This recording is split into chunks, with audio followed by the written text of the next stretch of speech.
Dr. Heather here, Roseville Disc and Pain Center.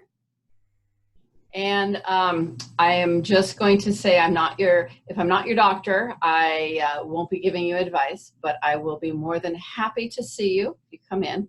Everybody here is patients, so that's okay. We're focusing on the 4 pillars of getting healthy. We covered our first 2 in June. Food was all based on food. The second was later in June, and that was about nutrition. And this is about getting strong and getting fit and keeping your body ready to take care of you all along the way. I'm here to remind you that we're victors, not victims, and we're here to help you do it. I have Aaron Holby. He is here to share some of his expertise. I'm going to introduce him, and he's going to do a little talk on what he does and how he does it. Right? Here's Aaron. Yes. Hi. I first want to thank Dr. Heather and Michelle for letting me in on this little project. It's great. I'm excited to be part of it. I've been a personal trainer for about 15 years. I've trained in big gyms. I've trained in little gyms, and recently, over the last, it's not that recent, over 10 years, I've really started to go do one-on-one in people's homes. I found that really is kind of the personal part that people need to kind of really provide that motivation and accountability. So some of the things I really focus on are building mobility and strength into those programs. I like to keep the programs pretty simple, focusing mostly on body weight exercises and increasing your mobility so that you can maintain that movement as you get older. So if you watch this kind of common news or common culture with exercise, it's all about high intensity and people jumping around, and it can be very intimidating. So I like to kind of take that intimidation out of it and really focus on each person in front of me and what they can do. So I think everybody needs to lift weights. Everybody needs to move. Everybody wants to move. So I come into your house. I show you how to do that in a safe, effective way. So the other part of that, of how do you maintain or gain muscle mass, is through consistency. So, with things like CrossFit and high intensity exercise, you see the people getting injured a lot. So if you get injured, there goes the consistency, right? So part of my job is to make sure that you don't get hurt, right? So that you can keep yourself moving in the right direction. You can continue to get stronger. So consistency through your program is what's going to help you get stronger. So my job is to keep you consistent, keep you accountable, make sure that you don't get injured. So a lot of people talk about soreness, like should I be sore after workout? And the answer is 100% no. If you're sore after workout, it means the workout was too much for your body. So you need to dial it down a little bit and improve or increase a little more gradually. So that's kind of a little bit on my philosophy. I think everybody needs to lift weights. Everybody needs to move. There's a program out there for everybody. I like to come into people's homes and just kind of create the environment and create the space for them to work out in their house. If you have enough space on the floor to lie down, you have enough space to work out. You don't need a whole lot of equipment. You don't need a lot of space to do it. So basically, if you have enough room to lie down, you have enough room to work out. And I can help you develop that program and keep you accountable to it. So that's kind of my philosophy. That's what I like to do. I like to work with people that are post-rehab or post-surgery, or people that are very new and maybe reluctant. I call them reluctant exercisers. So that's kind of my group that I really like to work with the best. Yeah. One of the things that's really appealing about Aaron is that you don't have to have a gym with a whole bunch of equipment. You don't have to have all of the machines, and that it's not no pain, no gain. He doesn't use that philosophy. And that's really appealing. Yeah, exactly. It's basically body weight, maybe a couple dumbbells, a ball. You're really using yourself. It's a movement-based program. So you'll feel the difference in how you move. Simple things of getting in and out of the car, getting in and out of your chair, being able to get down on the floor with your grandkids or your dog. Like, those are the quality of life things that I want to focus on that really motivate people to then go further, you know, to be able to go on a walk in the evening, to be able to go on vacation and enjoy the vacation. Like, those are things that motivate people, and those are the things that you should be wanting to maintain as you age. Great, thanks. We'll be able to send out Aaron's contact information in the email that we send out tomorrow morning after the class. That will be included in it. So you can contact Aaron, you can get rates, you can get information via the email that I send out. Great, thank you. Thank you, Aaron. You're welcome. All right. So I'm going to go on and talk about why it's important. Aaron touched a little bit about falling, and that is a huge issue. Balance is an issue, and those are all really important things about having strong legs and the ability. I had somebody just 2 days ago tell me their friend was over, and their friend got on the floor to play a trick on him. Now, the friend is 2 years older than my patient, and my patient said, I couldn't believe he was on the floor and he played this trick on me and he jumped up off the ground, and I never would have been able to get up if I got on the ground.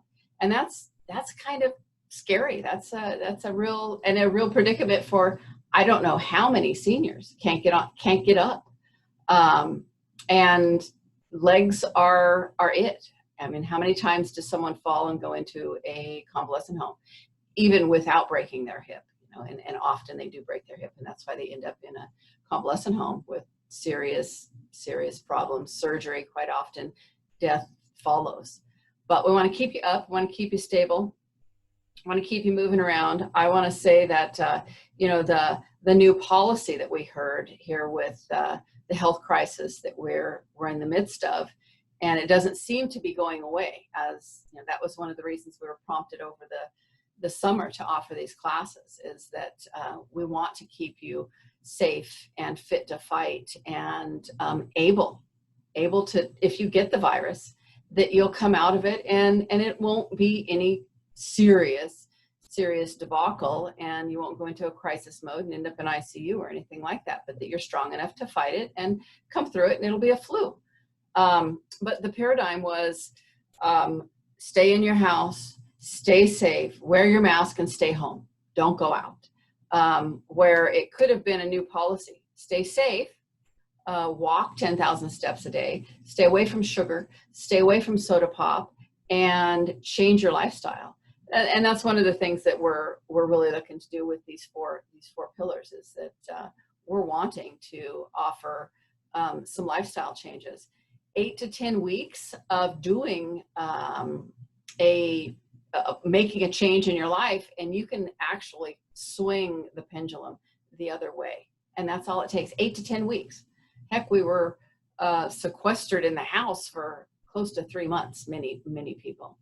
That was a good long time. We could have adopted a whole new lifestyle.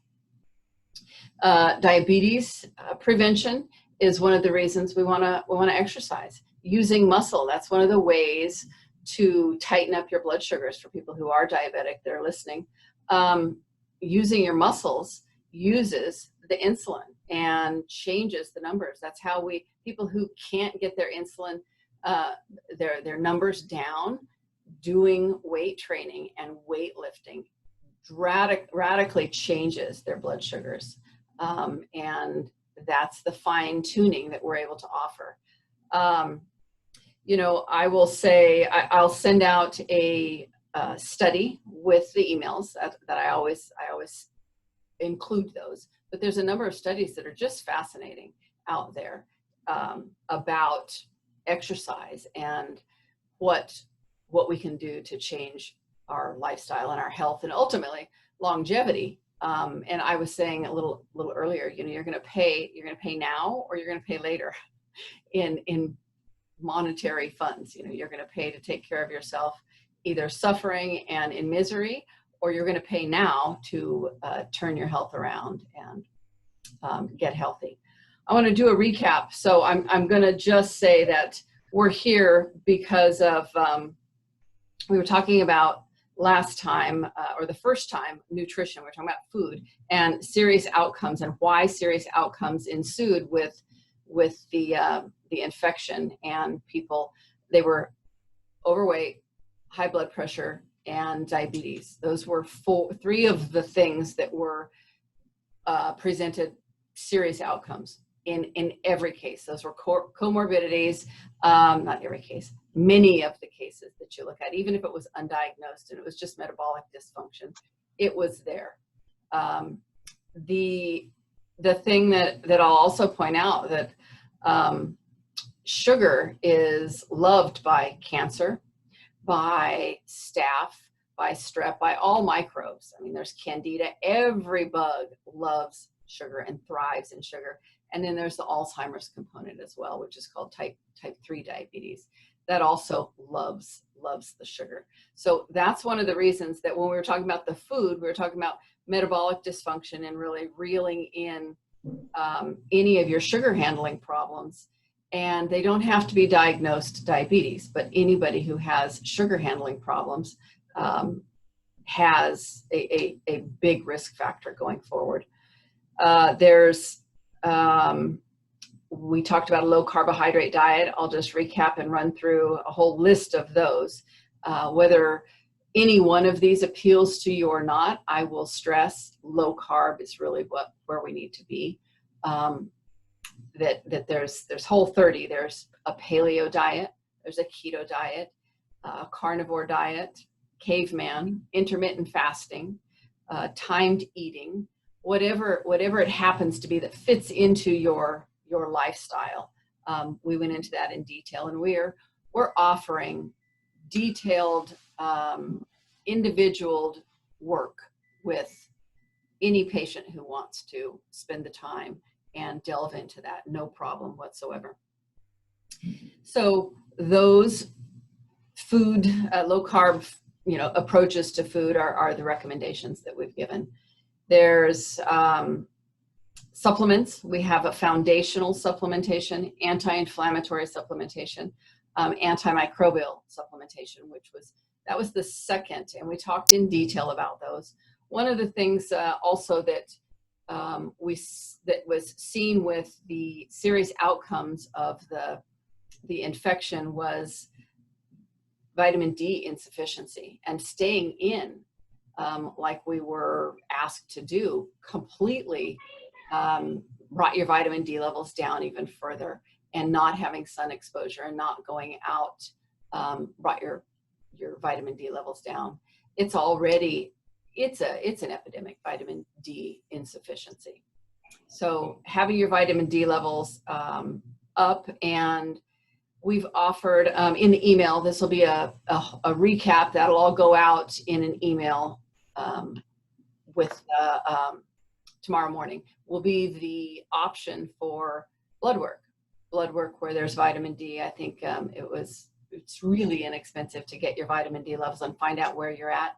People that died had levels of 10 and below, almost across the board.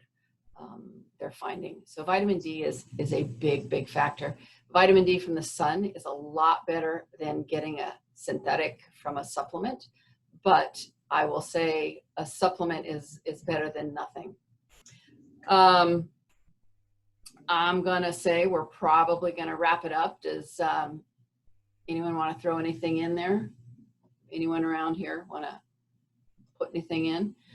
We're going to send out an email. I'm going to say we're here for you. We're here to help you. We're here to hold your hand and walk through it with you so that you can stay safe and keep your family safe and help others. As the fall approaches, we're already seeing some things a little shaky out there, but we're here for you. We're here to work as your team, and we're here.